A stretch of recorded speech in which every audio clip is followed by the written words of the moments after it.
Hello everyone, welcome to Across the Balkans. I'm Nafisa Latic. Prime Minister Albin Kurti's party remains the strongest political force in Kosovo, but it fell short of an outright majority. This means Kurti will need to form a coalition while also navigating a crucial relationship with Washington, one that has been vital since NATO's intervention ended the war with Serbia more than 3 decades ago. Serbia still refuses to recognize Kosovo's independence, with the US and EU mediating ongoing tensions. Kurti has also faced criticism from Western partners for failing to grant Serbs living in the north a certain degree of autonomy, a key point in normalization talks. Now, with Donald Trump back in office and his special envoy calling Kurti a bad partner for the US, the coming years could bring significant challenges for Kosovo's leadership. Omer Saraci reports.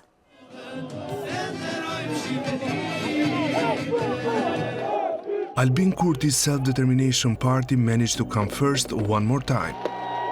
This will be Kurti's 3rd time in office, but he didn't get the majority that he was hoping for. Koalicioni ynë fitues do ta formojë qeverinë e re, pra Kurti 3, dhe në këtë mënyrë ne do të vazhdojmë edhe ato punët të cilat I kemi nisur, por edhe shumë të tjera të reja në përputhje me. The self-determination remains the most supported party in Kosovo, but their latest vote showed their electorate is shrinking. And the opposition parties, especially the Democratic Party, have gained ground. And the largest party, Serbian list, managed to secure parliamentary seats. Bojazan kod Srba je proizvela za posledicu ponovno masovno glasanje za srpsku listu. Ako već mora neko da ih prepusti u potpunosti kosovskim vlastima u Prištini, onda većina srpskih domaćinstava, srpskih domaćina na Kosovu smatra da bi to najbolje uredilo država. These elections are highly significant for the Kosovo Serb community. For the first time in 2 years, they are not boycotting the process, marking a shift in their approach. There is a growing recognition that disengagement is no longer an option and that their concerns must be addressed through active political participation. Despite the return of the Serbian community to the electoral process and the victory of the Serbian list, the future of the community remains uncertain. They reached their objective, so that means Serbian list maximum or near maximum number of deputies. Unfortunately, when you see number of voters, I see that this number significantly went down. For Hanime and Taulantina, who voted for the first time, the elections held great significance. Unë këto zgjedhje I kum posi vendimtare, po nuk është e shënë ndryshim të madh. Ndryshimi I madh ka ndodhur në 2021. Ky është veç vazhdimi I ndryshimit kjo. Këto zgjedhje mendoj që unë kun am ju kthy situatës që ka qenë para 4 vjeta, me vazhdu me qito dhe me përfundu procese të tjera. Po I shoh shumë të saktë këto zgjedhje të fundit. Jo veç këto, po dhe ato të kalumet, për shkak se po japin mesazhin e tyre, edhe në të palëkundur në post të vendosur janë edhe mjaftueshëm fleksibil edhe të adaptueshëm në raport me çka ju pëlqen edhe çka ju. Pra nuk ja dhanë një fitore të dytë plebiscitare Kurtit, megjithatë për atë që mbështesin Kurtin, ata po I qëndrojnë besnik. For many Serbs in Kosovo, there will be no improvement while Kurti is in power. He managed to create lots of problems, and he also managed to lose all the traditional allies. We have statements of newly elected officials in the United States who are giving strong statements against him. The electoral campaign of the self-determination movement seemed to be heading toward a better result before the post of Richard Grenell, urging Kosovars not to vote for Kurti, which steered the situation and created doubts among both Kosovar politicians and the general public. In the post, Trump's special envoy called Kurti delusional and said that the relations between the US and Kosovo have never been lower. Unë mendoj që kjo është një prej faktorëve jo pak të rëndësishëm në mundësinë që të kemi qeveri pa Kurti. Mendoj që ndërku vendimet ose qëndrimet e partive politike që thonë jo koalicion me Kurtin, ndikohen edhe për këtij qëndrimi I cili tash mund të jetë ose duket që të jetë qëndrim I shtëpisë bardhë. The election results show decline from Prime Minister Albin Kurti's 2021 victory, but he remains positioned to lead the next government. Despite strong criticism from the US, EU and NATO, Kosovars again supported his policies. The future of Kosovo's relations with Serbia and the West remains uncertain, with potential for either instability or a new diplomatic approach. Omer Saraci, across the Balkans, Pristina. A lot to discuss here, so let's go to our panel in Pristina. Bardel Hasanpapai is an attorney with vast experience in the Balkans, and we also have Tauland Hoxha. He is the executive director of the Kosovar Civil Society Foundation. Thank you both for being our guests on this, I would say, important episode on the future of relations between Kosovo and the US. Bardel, why do you think Trump's special envoy called the Kurti bad partner, and how much of an impact did this have on the election results?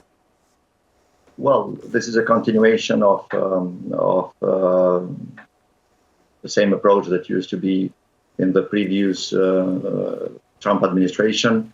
The relationship between Special Envoy Grenell and the Kosovo government, namely especially the Prime Minister Kurti, were not the best. So it's that continuation of approach.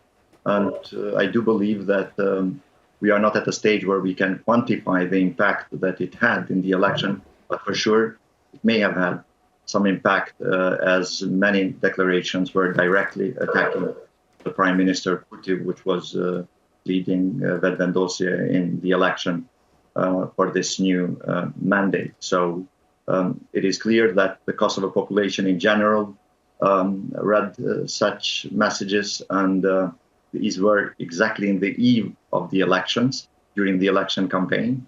And this was emphasized by the monitoring team of the EU monitoring the elections in Kosovo, that clearly by name they refer to that Grenell has interfered into the local election. Are we going to see Kurti's renewed confrontation with the US and the EU when it comes to, most specifically, the Serb community in the north, or he's going to change his course?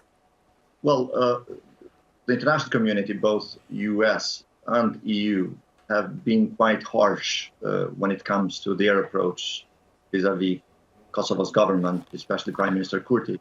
And they have labeled him as not being constructive with the international community because he took a number of unilateral actions, especially the north of Kosovo, and uncoordinated acts there, which both parties, US and EU, saw that as a deviation from the dialogue and as something that jeopardized the US-EU efforts to reach an agreement between the parties. So, yes, we see that now again. This cooperation was very problematic in the past, and we will see that in the future as well, because it will be somehow the same, most probably the same government, if it managed to get the votes and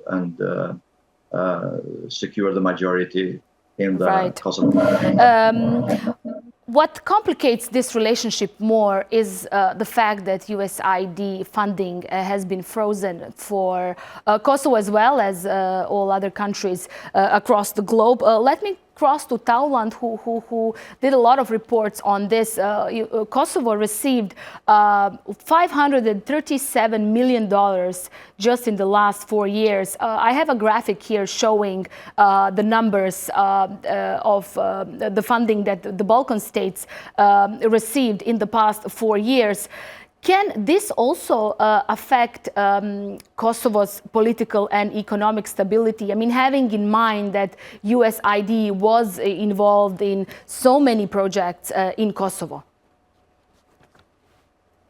The freeze of US foreign funds will definitely have an impact in every country, I think. There is an aid recipient, Kosovo included. Even more in Kosovo by being the biggest recipient of US assistance, as you rightly mentioned, with over $500 million only during the last 5 years. Many reforms have been initiated or strongly supported with US aid funds, and I expect that these reforms, at least in the short term, will be either halted or slowed down. However, I don't think that it will put in danger the political and economic stability, at least in the long term. If the next Kosovo government, whoever will create it, will be strategic enough, there are ways to overcome the absence of a significant portion of funds with alternative funding. Primarily here, I think from a smarter use of the Kosovo budget through investing in priority areas of reform, and then also from the increased access to EU funding and other foreign funding which is still available to Kosovo.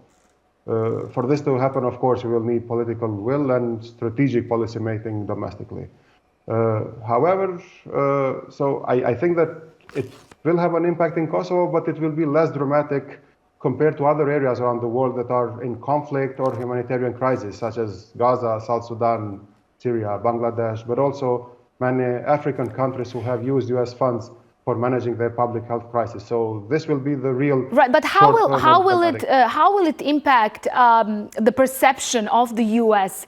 In Kosovo? Having in mind how some of these projects, as you rightly pointed out, were significant for Kosovo. On the perception of the U.S., I don't think it will have an immediate influence. It will take some time. It seems to me that the recent decisions are still perceived by the public as more individual decisions of President Trump and his close circle rather than an institutional shift of the U.S. in general. At least this is the public perception. But if this trend continues, of course, the perception of U.S. will suffer, including in the Balkans, including in Kosovo. And with this, it will suffer also its transformative power for our societies and the region in general. However, beyond the perception of the U.S., I believe that this will first influence negatively the entire democratic development at the global, regional, and national level, including Kosovo. U.S. for decades has been the biggest promoter of democracy globally. Now it seems that it has unilaterally abandoned this role, or is abandoning this role, and this will have long-term and far-reaching consequences. It is somehow a present to the global and regional authoritarian regimes who will find it much easier to exploit this vacuum. I'm afraid we will see also this in the Balkans, where more authoritarian states will feel empowered and incentivized to increase their pressure first towards their internal democracy promoters, but then also towards more democratic states. Serbia might be just an example of this, both at internal and external front. Let me bring in Bardil here. I do want to mention here Serbia. As Taulant rightly pointed out, Serbs, on the other hand, were quite happy with the result of the elections in the U.S. I mean, not just in Serbia, but also in Bosnia, Bosnian Serb leader Milorad Dodik, most notably. Having in mind that this administration now will also deal with Pristina-Belgrade normalization talks, what can we expect in the future, and how challenging is the position of Albin Kurti at the moment? Albin Kurti, as the prime minister, if he managed to create a government and to continue to be the prime minister, will be in a very difficult position. But this will depend a lot on the approach that both EU and US will have on the dialogue issue. Whether we will have a complementary approach where EU and US will jointly agree on how to treat the dialogue, the future of dialogue, or whether Trump administration would want to take unilateral actions and jump in to solve the pending issues between Kosovo and Serbia. So if we have a unilateral approach, which may likely be, then it will be in a much more difficult position. But if the EU steps in and wants to complete its mandate and work further on the dialogue between Kosovo and Serbia, that's where we may have a window of opportunity to have EU taking the lead on these matters. Of course, Serbia... And just briefly, unfortunately, yes, unfortunately, I just have 20 seconds left, but I want to ask you, do you believe that Albin Kurti will find a strategy to take Kosovo away from this isolated position that currently is in? He has to. There's no other way. In the first mandate, he managed somehow, was much stronger locally. He had the votes, he had the MPs, and he had a much bigger majority and stronger politically. Now his position is weakened internally as well with the last elections, and the pressure will increase externally. With this, it will be much more difficult. He has to find a path, and he has to find a way how to jointly agree with the international community. Otherwise, we will end up in further escalation of the situation where we will see sanctions like the ones that we had from the EU, and even more difficult times ahead. So he has to find himself the way how to navigate in this difficult, challenging time. Right. Okay, we'll leave it there. Thank you both so much for joining us on Across the Balkans.